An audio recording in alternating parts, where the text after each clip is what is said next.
Hi, I'm Ian Barnett, and I'm going to be showing you how to get useful mobility information from the subjects in your Beiwe study.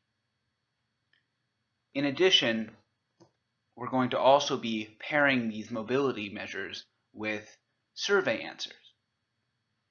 So, in the example I'm going to be showing you, we have 7 subjects here, and if we take a peek in at the first subject, we'll see that we have both GPS and survey answers. I'm going to be assuming that you've already downloaded your data and they've been stored all in the same directory like this.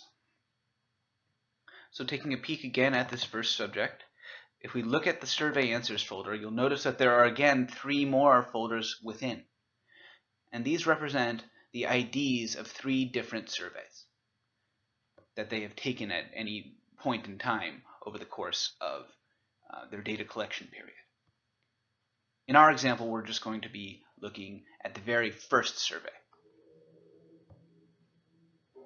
So once you have all of the data downloaded, what next is you're going to need to have R installed on your system.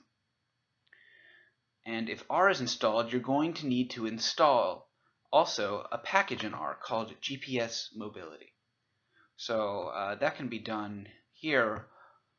Wherever it is located on your computer, you should browse to the location of the GPS Mobility package. So here it is for me, and I'm using RStudio here. And it's as simple as that. So a lot of work was done, but and there were some other dependencies like the vgam package, but that's all there was to it, and that will install your package. Similarly, as you can see, I'm demonstrating on a computer running Windows 10. For Windows users, you're going to need to have R accessible through a command line. So it has to be added to the path. So let's return back to our data. And once this has been done, the final component you need is the script, which will be running all of these packages and combining the data together and kind of doing the higher level work. So that script is right here, GPS mobility features. So it's probably easier if you just bring it into the same file that contains all your subject information. So once it's here, now we just need to open up command line. So let's go open the command prompt, and we want to change our directory to the directory that contains all your data. So let's do that. So now that we're here, we want to run this R script. And when we run this R script, if we take a look, this is actually what this R script looks like. And this command here, which I'm highlighting, is how it's done. So I'm just going to copy and paste this.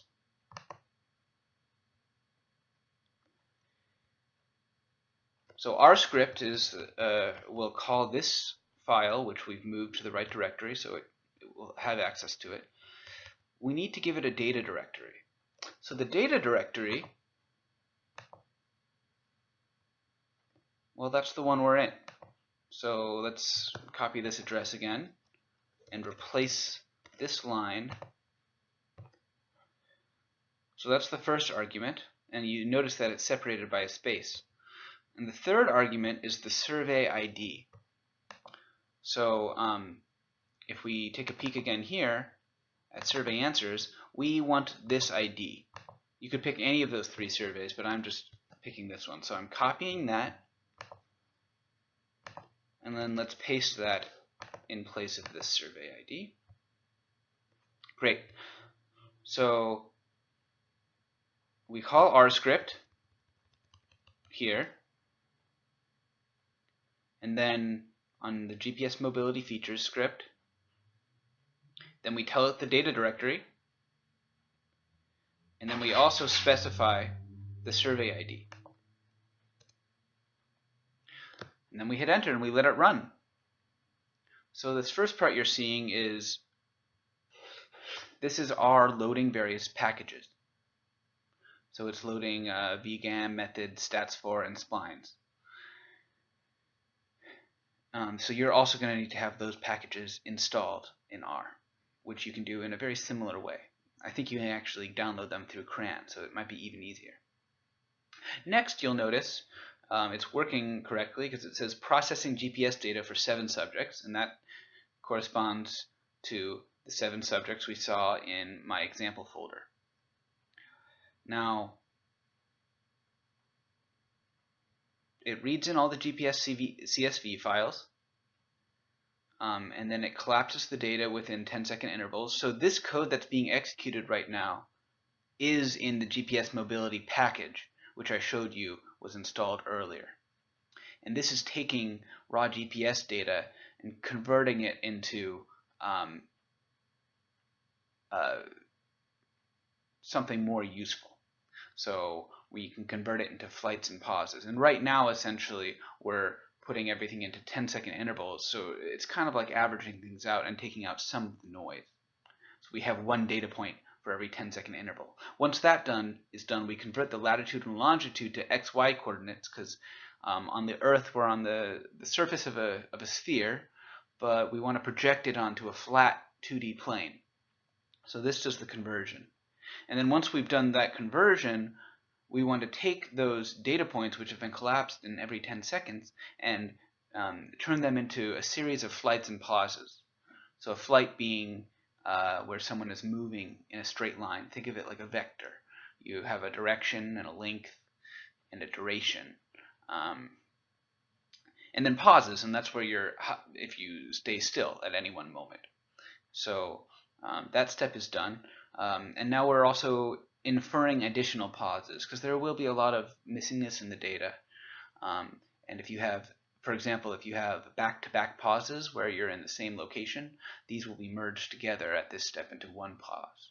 Or if you have a portion of missing data where there's a pause right after and a pause right before that portion of missing data, and if those pauses happen at the same place, then we assume that the missing portion is also a pause.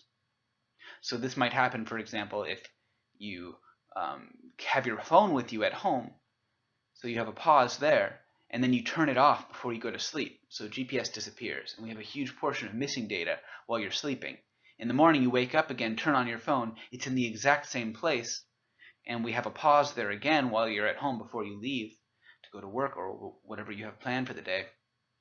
So visually what happens is, what your data actually looks like is you have a pause followed by a missing period followed by another pause. That step of inferring pauses is what's filling in that gap. Finally, when we don't have, there are some gaps that we don't know how to fill in and that we're not sure, and we leave those as missing. And if we're not sure, that's actually where the methods which has been developed by myself and my advisor, JP Anella,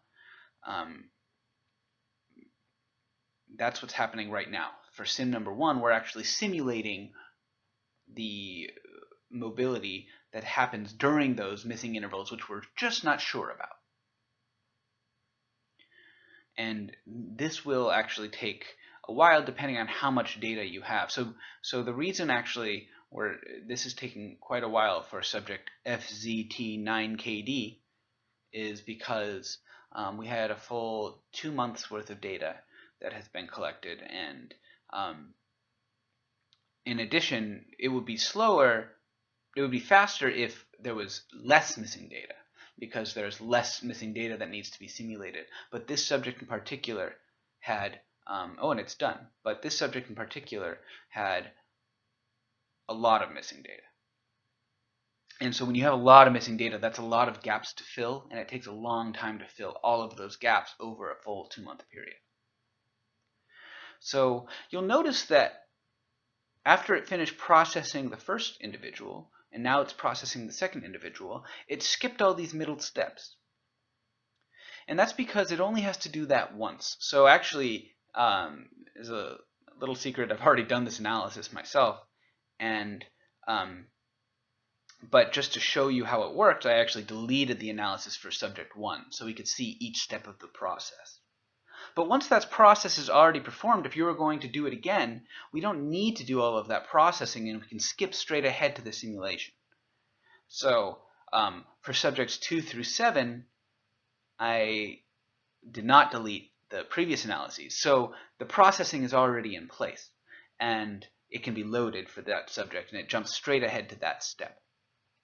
So, and this subject actually also has a lot of missingness, which is why it may take a while. So in total, especially if you're tracking many subjects over a long period of time, the entire process may take a while. You may have to leave your computer running unattended for a while. But you really only have to do this once, and it will produce the matrix which you can use to do further analyses. You'll also notice that I'm only doing one simulation, and that partially has to do with the fact of how long it's taking. But there is the option, if you wanted to have multiple simulations, it will actually change your answers slightly, or a lot, depending on how much missing data there is.